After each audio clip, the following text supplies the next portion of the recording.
Now, since our show is about success today, why do you feel you were so successful in getting all these people together and organizing this?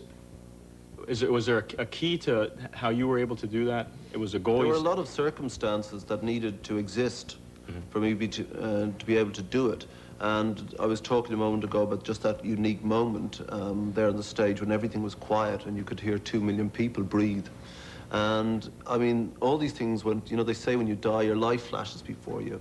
And in that moment, too, there was an understanding of all the things that had happened to me in my life, and maybe that they were necessary for that moment. And a lot of that was to do with the fact that at a very early age, my mother died. And this sounds like, but actually there was an upside to it.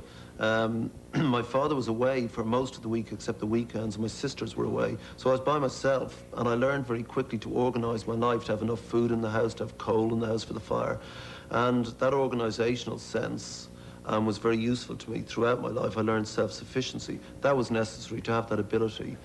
My band wasn't doing fantastically well the day I saw that newscast about Africa, which gave me the time to concentrate on this thing and made me react even more strongly perhaps than other people to this, because it put my problem in perspective. Yeah. All right, well, I'll tell you what, we'll take a break and we'll talk some more after this. We're going to be right back with more of our stories of success after this.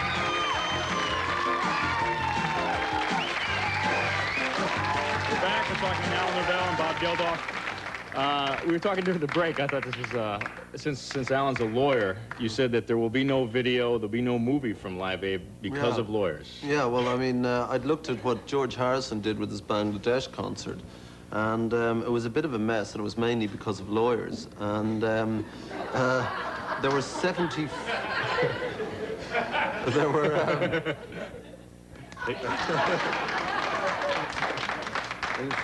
there were 74 bands playing at Live Aid, and most bands have got 3 lawyers. They've got a record company lawyer, a publishing lawyer, and the band lawyer. And that's 220 or something odd lawyers that I right away really you got didn't need to talk to. So the best way to eliminate them was to... force them to become comedians. Yes. And, put them out of work quick. And so I just said to the bands, you know, it's 15 minutes on stage, you do your hits and you split, and there'll be no video, there'll be no record, and there'll be no movie, and that just eliminated those people instantly. You know, if it's possible in life, please try not to get lawyers involved. Take a tip. Another secret of success. I'm checking them off here. Let's take a look at some of the pictures from the, you have some great pictures in the book. Let's take a look at the first one here is... obviously Townsend and McCartney. That was very embarrassing. You can see me, well, you can't see me crimson because it's black and white, but I felt really a bit of a fake. Here are these 2 great people in rock music, you know, and I was very embarrassed. And also Paul McCartney fell down because he's not that strong. Bob, get down, you're killing me.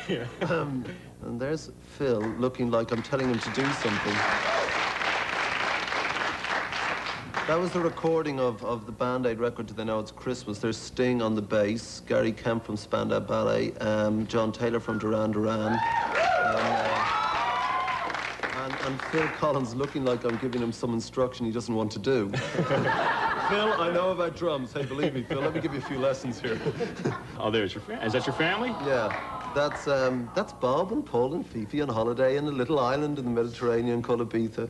That's how old is Fifi? Fifi there was about, I guess, 18 months, and now she's coming up to 5 at the end of March. But as you can see, she's fantastic.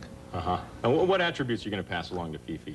Obviously, my rather large face, by the look of that picture, and. She tends to talk a lot and argue a lot and says no to most everything. She's quite Irish in that regard.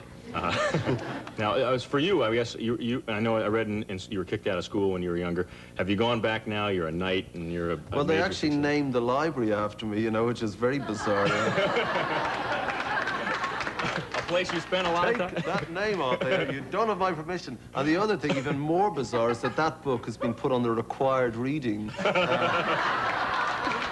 Check this out. Required reading for entrance examinations into the universities. Hey, Shakespeare, Dickens, Joyce, Hemingway, Fitzgerald, Geldof, okay?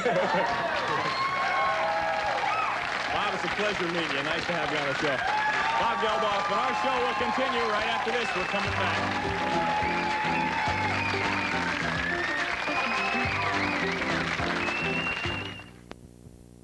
Front of the fire. Or when was the last time you traded apartments, maybe with a friend, and said, look, you take our apartment, we'll take yours, and just to have, you know, a change of scene and a change of the environment and the different things, the smells, the things you touch, everything will be different. Try that. Or make an illicit date with your wife and tell her, look, I'm going to pick you up at this corner, I'll pick you up at the corner of, I'm pick you up at Piccadilly Square at 6 a.m. and wear this, or at 10 p.m., whatever it is, and say, that's all I'm going to tell you. And then have this illicit date arranged. Yeah, but I'll be serious here. I mean, you have your mystery date, and she looks fantastic, and you look fantastic, and you have your dinner, and everything's great, and you go home, and you take your clothes off, and boy, there you are, familiar territory, you know? That sounds to me very superficial, and it also sounds to me like there's too much stress put on it, because you're in fact still in love with the person, but you just may be bored of the physicality. Let me ask you about sexuality. Okay, go right ahead. Do you ever ask your wife, for instance, what she really wants, what her fantasy is, what her dream is? But I know what she wants. I know what her fantasy is. No, of course. No. I'll tell you why you don't know. I treat women, and I know what they want in this month is not what they want in that month. What they want in this year is not what... So you don't know unless you're constantly asking her, you know, no, honey, she'd tell me, I believe me. Good. Yeah. And are you telling her what you want? Absolutely, when I feel like it, yeah. That's it. You know, I'm wondering if there is any problem with, you know, the I used to have a little hardest thing in program the I was world. doing. I had this show, but forget it. You know, let me take a break here. We got to do a commercial break. Okay, we're coming right back. A little free therapy.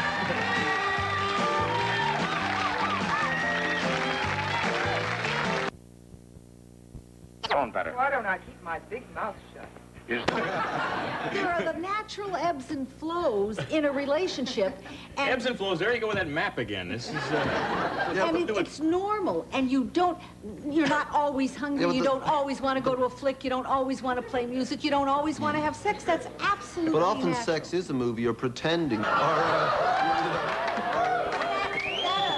Perfectly normal and I healthy. agree with you. Fantasies But are sexual delightful. boredom is an absolute norm of marriage, too. Okay, So I pretending get it's it. not is a lie. No, It I is, just of course. wouldn't call it Is sexual boredom. boredom a norm of marriage? Can I hear it, please? The natural appetite. Ebb and flow, Canada, New Mexico, you know? You guys are cutting into Percy's time here. Oh, no good. We got to bring Percy up. My next guest is a multi-millionaire who puts his money where his mouth is when it comes to helping others. Please welcome the syndicated columnist and the author of this book, Ask for the Moon and Get It, Percy Ross. Percy?